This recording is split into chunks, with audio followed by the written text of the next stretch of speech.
فَأَمَّا الْإِنسَانُ بہرحال انسان اذا مبتلاہ جب آزماتا ہے اللہ یا رب اس کا فَأَكْرَمَهُ بس اس کو عزت بخشتا ہے وَنَعَّمَ اور اس کو نعمتیں عطا فرماتا ہے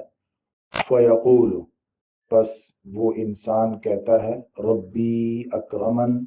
میرے رب نے مجھے عزت بخشی ہے وَأَمَّا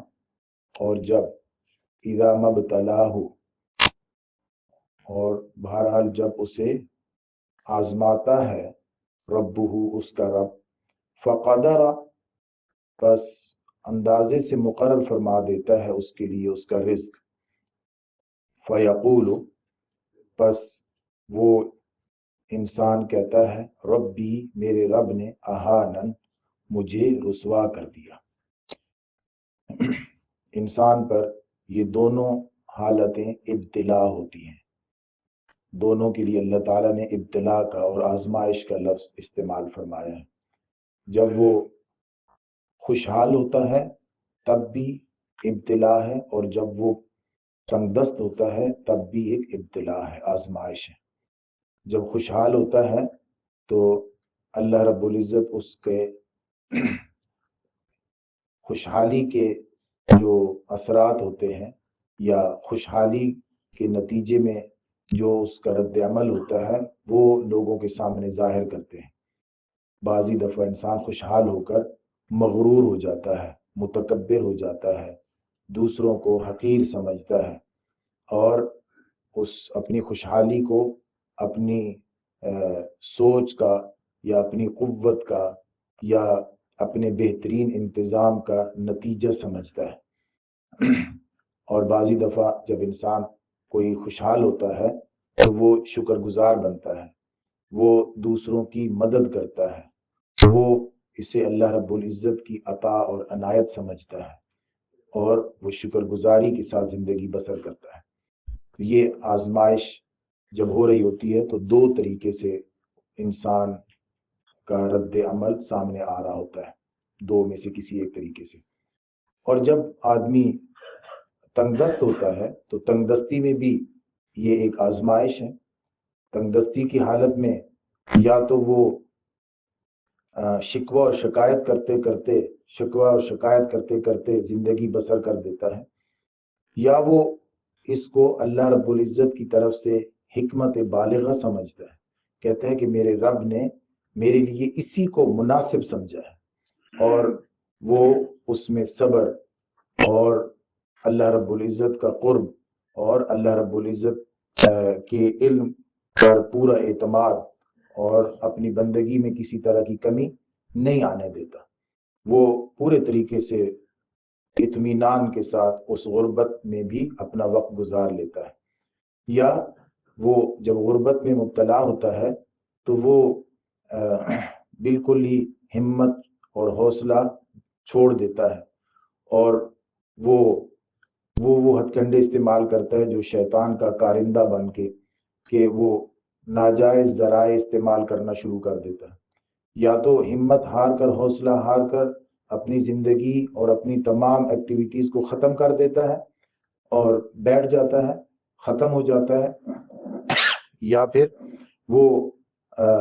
شیطان کا ہتھیار بن جاتا ہے وہ ناجائز ذرائع جن کے ذریعے سے وہ مالدار بن سکتا ہو ان کی کوشش شروع کر دیتا ہے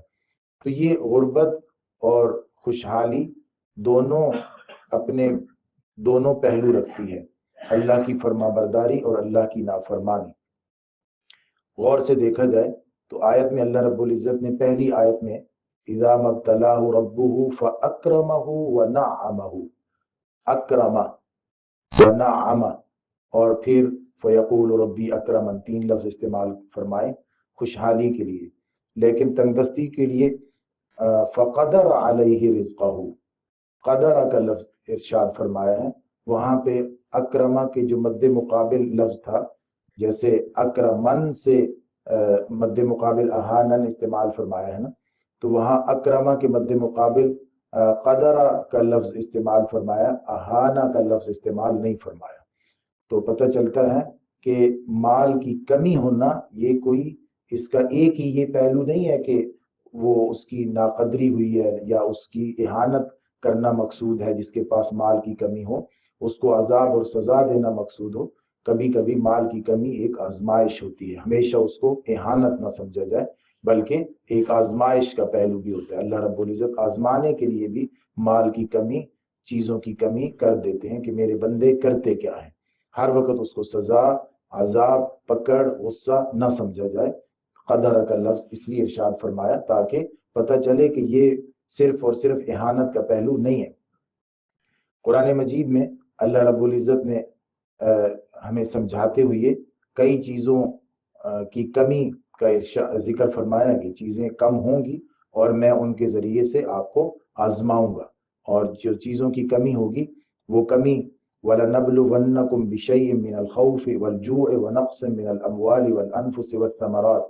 یہ ہم آپ کو آزمائیں گے خوف سے، بھوک سے، مالوں کی کمی سے، جانوں کی کمی سے یعنی وفات سے، پھلوں کی کمی سے، لیکن اس دوران بشر الصابرین، جو لوگ صبر کرنے والے ہوں گے ان کو خوشخبری دے دیجیے۔ الذین اذا اصابتهم مصیبہ، جنہیں مصیبت آئے تو وہ کہیں انا للہ و انا الیہ راجعون، ہم بھی اللہ کے ہیں اور ہمیں اللہ ہی کے پاس لوٹ کر جانا ہے۔ انا للہ میں ایک پہلو یہ ہے کہ وہ اس وقت غیر شرعی طریقے نہ آزمانا شروع کر دیں، اپنی مصیبت کے وقت وہ پھر بھی اللہ کے بنے رہیں، اللہ کے اپنے آپ کو اللہ کا ظاہر کریں کہ ہم اللہ ہی کے ہیں، اللہ کی نافرمانی نہیں کریں گے اس غربت، اس تنگدستی میں بھی۔ اولئک علیہم صلوات من ربہم ورحمہ، ان پر اللہ تعالیٰ کی طرف سے مہربانیاں اور رحمتیں ہیں۔ وَأُولَٰئِكَ هُمُ الْمُهْتَدُونَ، اور یہ لوگ ہیں جو صحیح روش اختیار کر رہے ہیں، صحیح راستہ، جو مصیبت کے وقت انہوں نے جو راستہ اپنایا ہے یہ صحیح اور درست راستہ ہے۔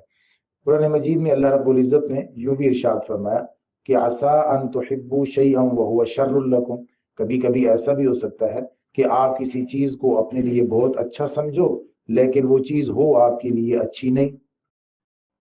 عَسَىٰ أَن تَكْرَهُوا شَيْئًا وَهُوَ خَيْرٌ لَكُمْ، کبھی کبھی آپ ایسا بھی ہو سکتا ہے کسی چیز کو اپنے لیے بہت ناپسند کرو لیکن وہ چیز خیر لکم ہو آپ کے لیے بہت اچھی۔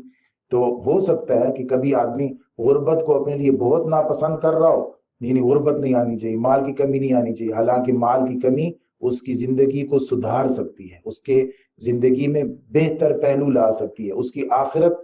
میں اس کو کامیابی دلا سکتی ہے۔ اور ہو سکتا ہے کہ ایک آدمی مال کی بہتات کو اپنے لیے بہتر سمجھے لیکن مال کی بہتات اس کے لیے بری ہو، ثابت ہو کہ اس کو بگاڑ دے اور اس کو رب سے دور کر دے، اللہ کا نافرمان بنا دے، قیامت میں ناکام کر دے، ایسا بھی ہو سکتا ہے۔ تو کئی پہلو ہیں انسان کی زندگی میں مال کے، اگر مال کی کمی ہے تو یہ بھی ایک آزمائش ہے، مال کی بہتات ہے تو بھی یہ ایک آزمائش ہے، اسی نگاہ سے اس کو دیکھیے۔ ورنہ اللہ رب العزت نے تو ارشاد فرما دیا ان اکرمکم عند اللہ اتقاکم، یہ تمہارے بنائے ہوئے